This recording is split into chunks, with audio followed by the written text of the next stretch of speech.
Welcome to MSP 1337. I'm your host, Chris Johnson, a show dedicated to cybersecurity challenges, solutions, a journey together, not alone.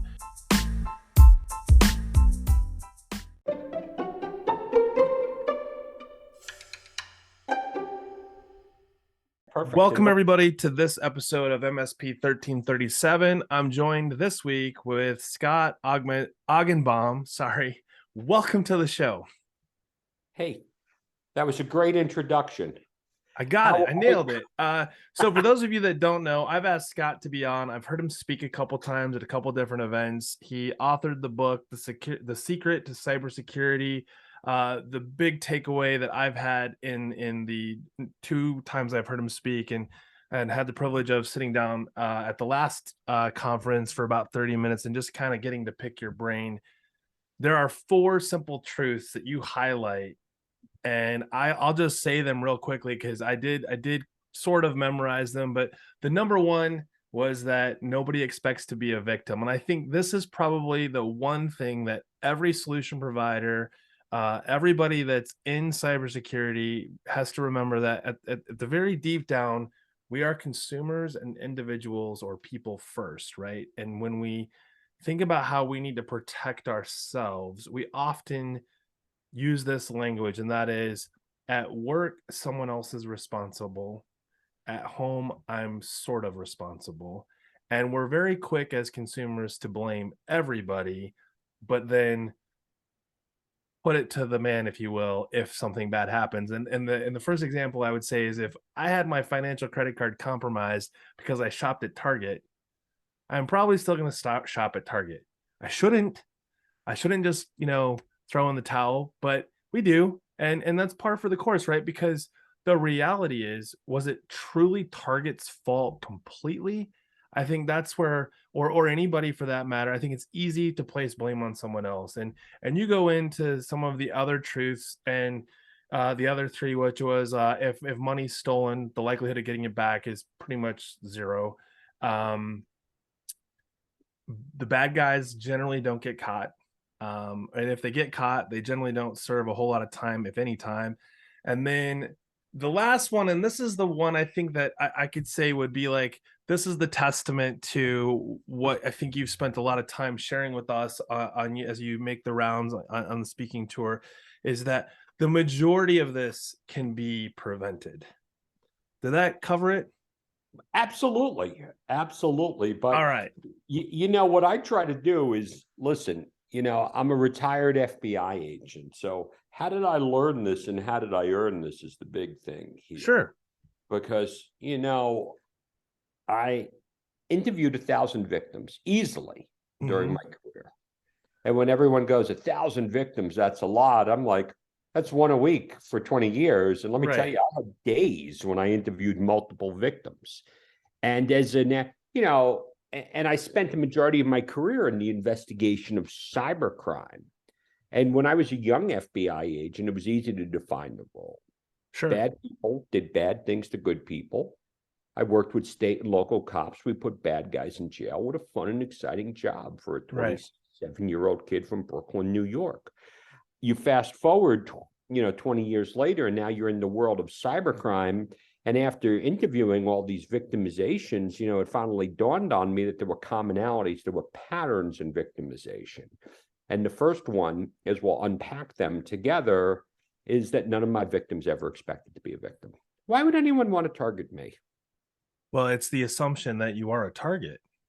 Well, yeah, but remember, it's just that, I don't fit the victim profile. And I did one of my next books I want to write is my 30 greatest excuses of why individuals and organizations will not take cybersecurity seriously. Oof. And throwing money at the problem is not Sure. the definition of taking it seriously. So I would interview small businesses. They would say we don't fit the threat profile. I'd visit nonprofits. Same there. I would see churches become victimized. Right. And the cyber criminals do not care who you are. And let me tell you, one of my favorite excuses of a small business: I have an MSP, so I am safe. And I would be like, and this is what they would say to me in complete shock and surprise after they were victimized. Mm-hmm. So that's why, I'm really kind of focusing a lot on the MSP community these days, because as we start really diving into this, this is a supply chain attack. Instead of going out and getting 50, 100, 1,000 small businesses, you just get one MSP. Yeah, And then you're able to go in. And then when I start saying, okay, what is your overall strategy to protect things? They list a bunch of products, sure. like, and they love to go, hey, let me tell you what we got now, stack. Yeah. And I'm like, all And right, my that's all. stack's better than their stack. And I'm like, and I'm going to be honest, I don't care what's in your stack. It doesn't matter, because when the bad guys steal your stuff, law enforcement's going to have a challenging time to get it back. Putting the bad guys in jail is really challenging because they're located overseas. Just yesterday, the Cyber Task Force in Atlanta announced the arrest of a cyber criminal who was involved in almost $9 million in business email compromises. That's And a he's big, getting like 20 years. yeah, that's a victory. But let me Right. ask you a question.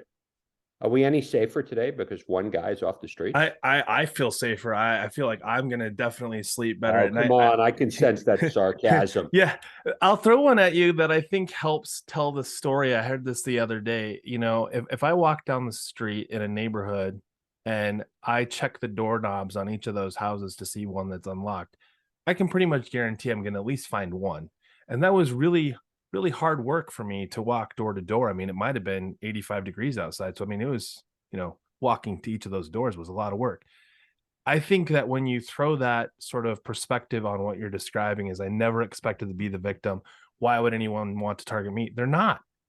But you left the door open. I mean, even worse than the door not being unlocked, the door that was like wide open. And I gave the example of imagine you got the package from Amazon. It's on your doorstep. You pick it up, you walk in the house, and you forgot to close the door. It happens. And Oh, we're so quick to blame anybody and everybody or say that we're not a target. You're right. We're not a target. The things we do are what are getting targeted.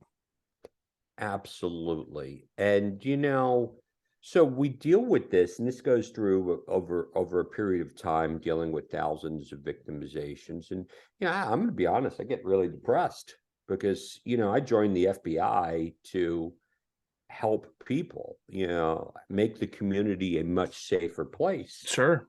And now I'm just like, it's the same story. Like, hey, sorry, I can't get your money back. Hey, can't get uh, your stuff back. Can't put the bad guys in jail. Now, in dealing with some Fortune 500 companies, I'm going to be honest, I didn't really lose a lot of sleep because I was too busy dealing with the small businesses, the Sure. nonprofits, the senior citizens, the people who were impacted in romance scams and real estate scams. And then, I finally had that big epiphany moment, just when you want to throw in the towel. I just realized that, wow, almost 90% of what I dealt with easily could have been prevented. Now, I am oversimplifying the No, problem. but let's talk about that for a minute because I have two thoughts on this too. Like, and I'm not going to write a book tomorrow, but if I were to write a book, how I would argue that my book would be taking responsibility for my personal and my family security online. And I say that because I think it's easier to say than it is to do. Like preventing kids from going to nefarious sites or playing games that they knew they could get for free because they don't have $85 because they don't have a job. And so kids do things that aren't necessarily in their best interest. And we've got to do a better job of, educating them. But I believe that the fundamental problem we currently see culturally, and this is a global cultural problem, is that when I go to work, someone else's problem. When I'm at home, everybody that I work with would obviously have my best interest in mind. Well, so if my bank doesn't require MFA as an example, well, I'm not going to switch banks. The bank is smarter than I am, and I think that's obviously a farce. But let's talk about your book a bit because I think one of the things that I really enjoyed as I was going through it is you don't just tell me about the four bad things, about the four truths and how doom and gloom. You spend literally, I think, the 2/3 or more of the The book. entire book empowering you, because that's Right. the whole point, is the empowerment of people. And what I really want to say is, and I said this yesterday, I was down in Jacksonville with our friend Corey Munson doing a presentation, and it just came out. I said, we are looking for a technology solution to solve a behavioral problem. And it's really kind of, it's worked into this now, because let's just think about it. You get Well, a it's phone. self-inflicted. Well, yeah, I mean, technology is amazing. It just does great things. Just think about what we're doing today that we couldn't do and how much time and effort we've Sure. saved. Yep. But at the same time, right now, everyone's going to the hotel. They're logging into the free Wi-Fi, because when you spend 6 hours a day on TikTok, you don't want to eat up your bandwidth over here. And now we're seeing just everything is so easy for us. And the thing that I want the listeners to hear is the lack of sophistication that is required by a cyber criminal to ruin your life. And Right. also how little effort with just a couple of bits of knowledge sprinkled in could help keep you safe. It's not going to keep everything safe, but if this would have prevented about 90% of the bad things, why don't you just do what I tell you to do for free? Well, you just made it. I mean, this is, if I was, we're not saying that we're going to solve the world problems and prevent all attacks, but I think if I hear you and what I believe, I think that goes along with this is if I can make it so that the only people that I might be victimized by are smart bad guys, that's a big, you Oh, knocked out a yeah, large percentage of the bad guys. absolutely. And here's the big thing I talk about all the time. We talk about that the cybercrime problem is going to increase in the next couple of years. And it's been going up since 2000. It's been going up since cybercrime has started. I mean, the predictions, according to Cybersecurity Ventures, I mean, we're going to go from a $6 trillion global problem to a $10 trillion problem. Okay, the numbers are going up, but we're going to keep spending money. What does it mean when we keep spending money and the problem keeps getting worse? Well, I What does it mean, the mean to fact you? either you're printing money, which we know that doesn't work out well for anybody, or you're making it so that it doesn't really matter. We know we're going to pay anyways. So where do you choose to spend the dollars?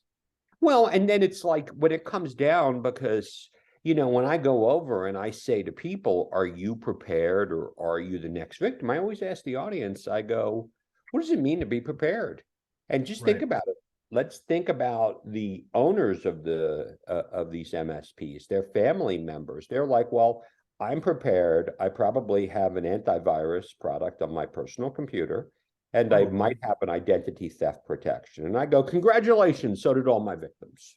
And it's funny you say those things, which aren't necessarily bad layers of protection to You have. need those layers Sure. of protection, but that's not it.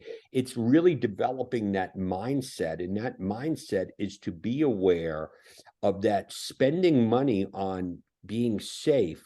It's like going out and buying the alarm and buying the camera and leaving your doors wide open and not having a camera in the back where you leave the door open.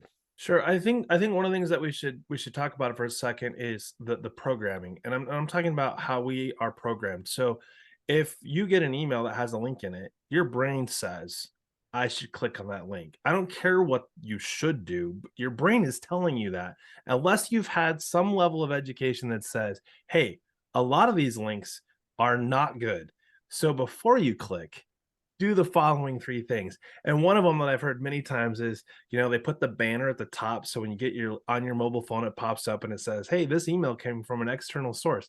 I don't know how many times I've had clients say, hey, can you please remove that banner? It's really annoying. I have to scroll down so that I can then click, right?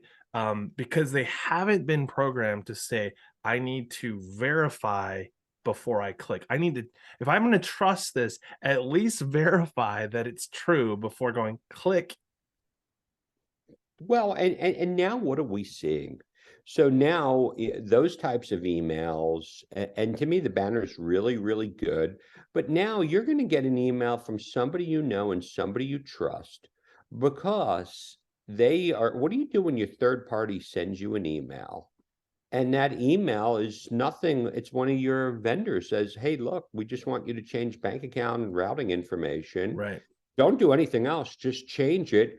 It goes through your spam filters because it's a compromised email because your third parties aren't using two-factor authentication. I Right. just spoke at a conference the other day where people, and I always start at my conferences and I'm like, hey, what do you want to talk about today? What do you Sure. want to do? And they're like, we want to learn how to keep our customers safe. I'm like, awesome. How many of you guys are using two-factor authentication at home? And I had less than 5%. And I'm like, you want to find, as Stephen Covey says in his book, The Eighth Habit, find your voice, inspire others. But how do you do that until you get your own stuff together? Right. This can't I be mean, the do as I say, not as I do. but who knows what to do? And I've been talking about this since 2012. People ask me, do you have anything new to talk about? I joke. I go, absolutely, there is nothing new to talk about. And I'm like, look, we're still talking about social engineering. Instead of talking about the fact that you're going to get socially engineered in a phishing email or a text message or a phone call, now Or most God forbid companies, the facts. well, yeah, forget it. They'll go back old The school. Nigerian prince, the vacations, that it has not been, there is nothing new about that campaign today other than how it's delivered. But just think about this. Now you're, let's say you're an IT professional, you get a message on LinkedIn Mhm. with a PDF file saying, hey, Scott, you're a rock star. We really want to hire you. Hey, look at this document. You're on your work computer. You go over there. You're on LinkedIn. You take that document off of LinkedIn, you look at it, you open it up, and now you go, hey, this is pretty cool. I'm going to send it on my Slack channel or my Teams channel To to my everybody buddy else. over here. And now, congratulations. And then everyone goes like this. Well, we got XDR, MDR, EDR, and now what you really need is CPR because Right. now you just infected your whole thing because Well, of social engineering. I saw that. So there was a SANS Institute fellow that did a research on the impacts of leveraging, which are not bugs, but features within a browser. So you bookmark something, let's say it was via LinkedIn, because you want to look at it later, and then it syncs with all the other devices that now don't have potentially any of those tools. Obviously, tools aren't the answer, but when you bypass all the tools because you synchronized it with your browser, the other device, you go and click on the link, none of those tools are even in place. Well, and then now you're going, okay, well, you can go out and you can buy a secure browser. All right, that sounds great. But if you don't have what I like to call And the then put cyber, insecure extensions on it. yeah, if you don't have what I call a cyber secure mindset, it does not matter what you're going to purchase, what you're going to do. And nobody's really talking about it because everybody's selling a product and a service. And look, it's just like the problem keeps getting worse. Now everyone's taking it seriously for the month of October, and I applaud Sure. companies. Hey, it's Cybersecurity Awareness Month. Let's just go push Yeah, out let's 5 work videos. harder this month. So Yeah. let me ask you a question. I think this is a good segue. The mindset is a really interesting statement because I think more and more there is a shift for especially solution providers to have the security mindset. What I see is still the problem is a cybersecurity outcome. So they start out with good intentions and then it's like, well, that costs too much. Well, I don't know if we can get the client to buy this, or like there's all kinds of excuses that happen. And I think that's one of the challenges we still see today is how do we push the envelope with solution providers to say, great, you've got a security first mindset, or you're at least developing that culture in your organization. But you have to stay on top of it all the way through to an outcome that says, I actually put something in place that improves the security posture, the maturity of both my organization and my clients. It's just not a mindset. And that's why I have started, and I like to call it, I'm trying to create a movement. And what is my movement? I'm trying to be disruptive in the world today. I'm trying to say, look, stop, take a deep breath. I put together a framework. Here you go. Just follow these steps. These are the things that I've developed and they're not my intellectual property by Sure. any stretch of the imagination. I go like this. I'm not an expert. I just happened to be the guy who answered the phone for 10 years and listened to people's things. And one day it kind of clicked on me going, oh my goodness. There's a pattern Everyone, here.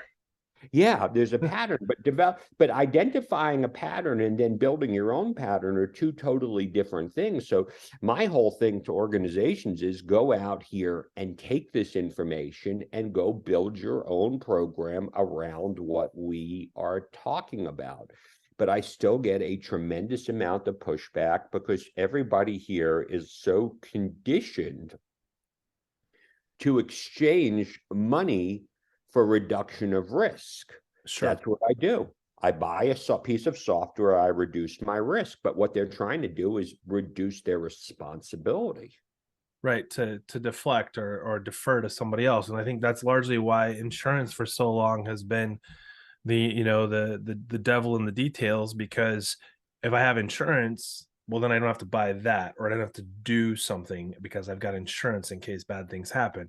Well, now we've had that long enough that the insurance companies are saying, if you don't do these things, you also And don't now have it's a insurance. little too late. Like I Yeah, just sit here right now, and boy, do I, have an axe to grind on the insurance industry. I've been sitting around this and talking about this for years. And I asked this question and I would got a lot of pushback.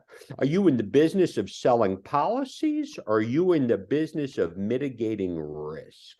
Because if 90% of what I dealt with easily could have been prevented, then what are you doing? So I would like to say to any insurance company today, are you making a condition of your insurance that you need two-factor authentication on your CRM, your customer relationship sure. management tool, which I don't see anyone using? Are you using it on your HR platform?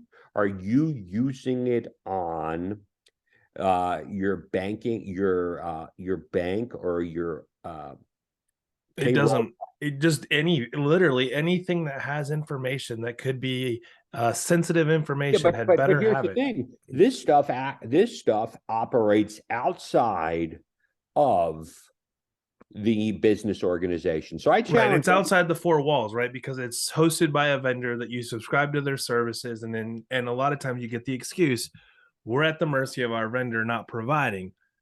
I can tell you, I've seen probably 8 and 10 provide it. They just don't require it. So yeah. then And, they and don't my include whole it in. thing, and you know who's really doing great with this?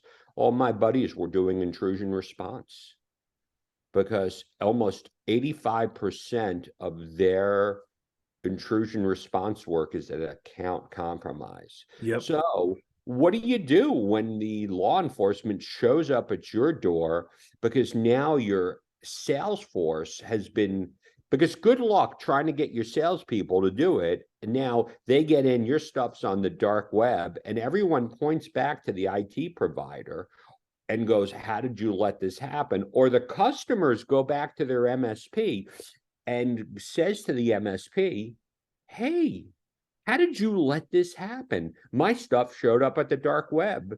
And the MSP goes, well, we were just plugging you into different things. Right.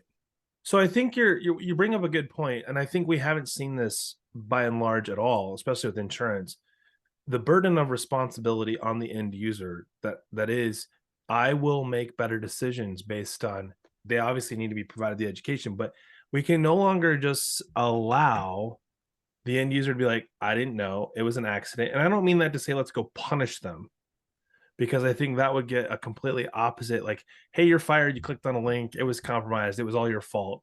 We know that there's the possibility that even with the best intentions, you can still get, you know, clowned or whatever you want to Oh call it. yeah, of course. One day we're all going to be there. Listen, I, Right. I wake up every day going, today's going to be the day. They're not going to get me. They'll get my wife. They'll get my kids. Right. But the burden of responsibility is not being felt at all today in the corporate world, especially, or business world, especially with regards to, if I did something, you know, too bad. It's because I wasn't trained well enough. It's because, so many things. But we don't have the same response at home.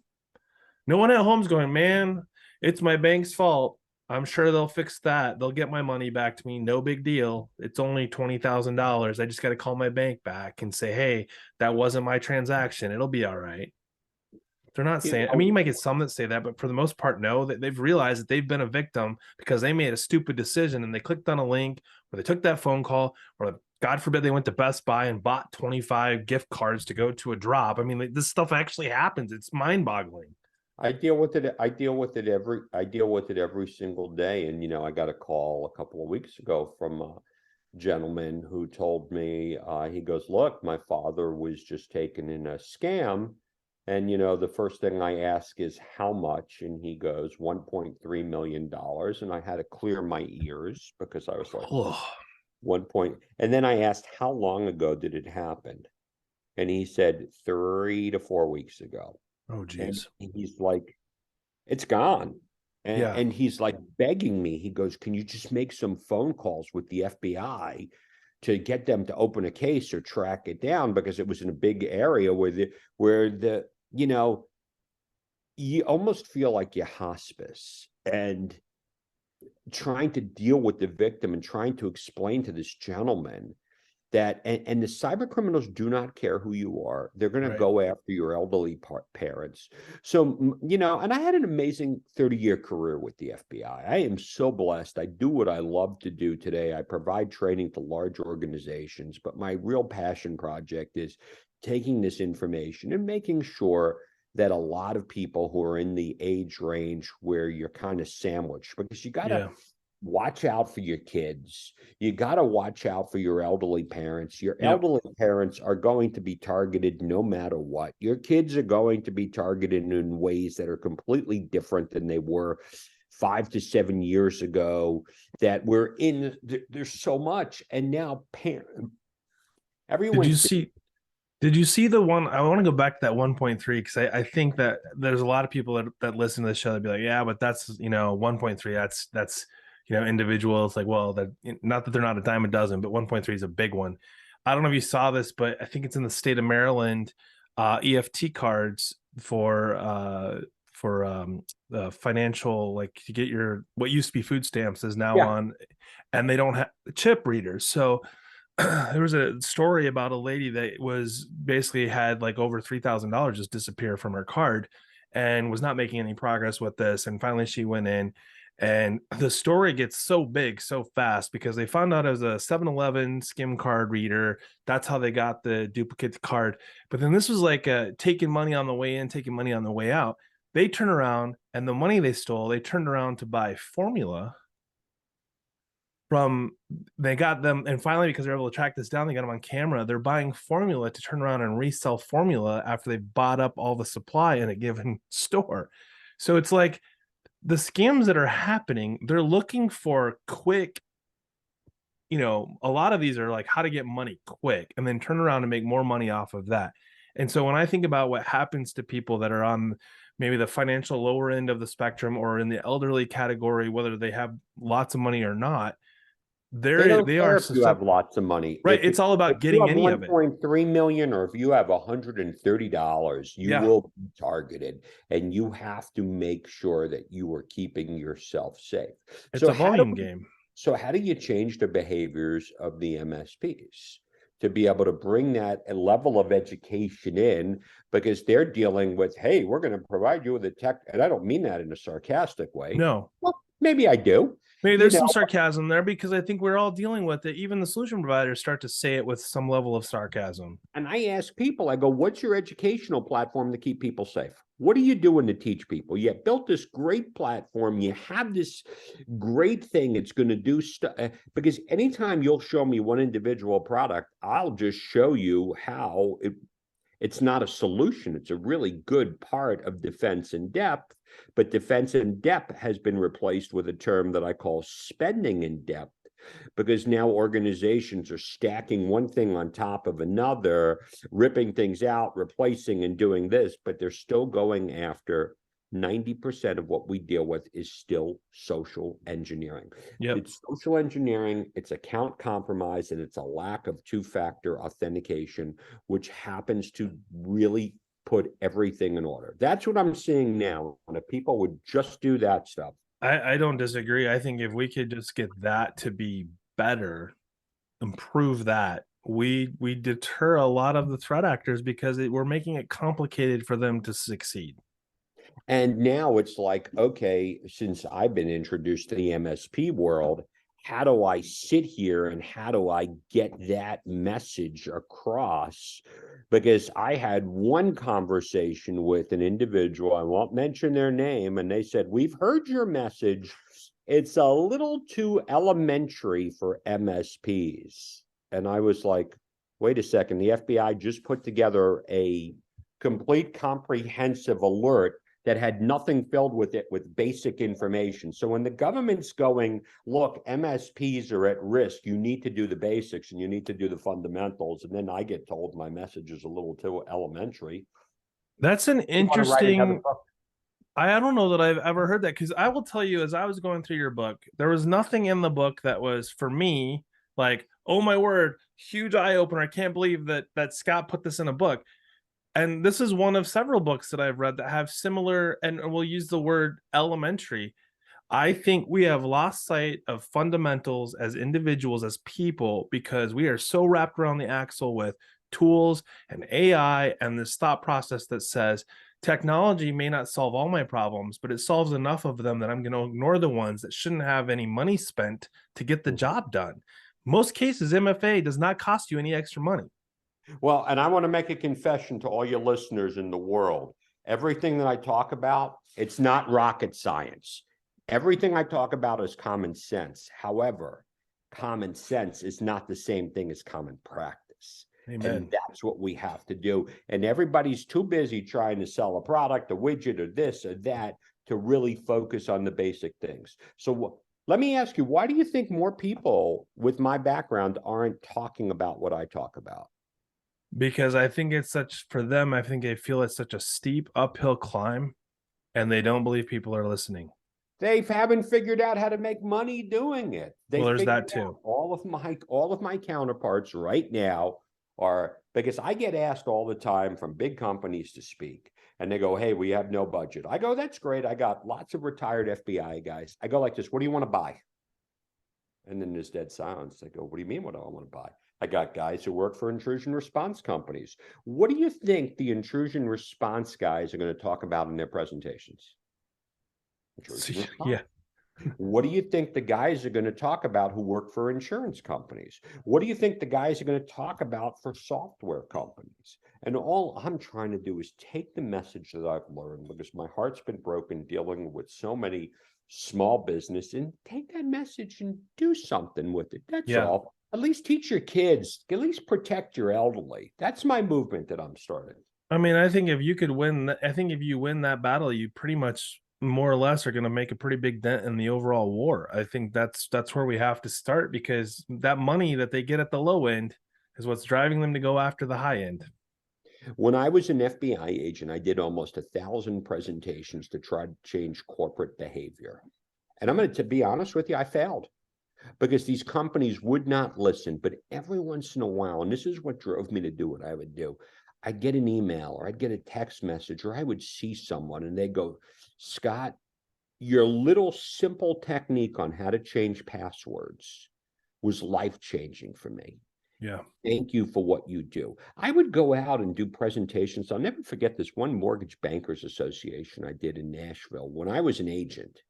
And I came up with this list, and I called it my cyber tips list. It was the list before I wrote the book. I had 500 people. I had a list of 12 things. I go, just do these things. And this was before the days of when Windows would update. I remember I was telling people to use a product, a free tool called Secunia, to make sure you were patching.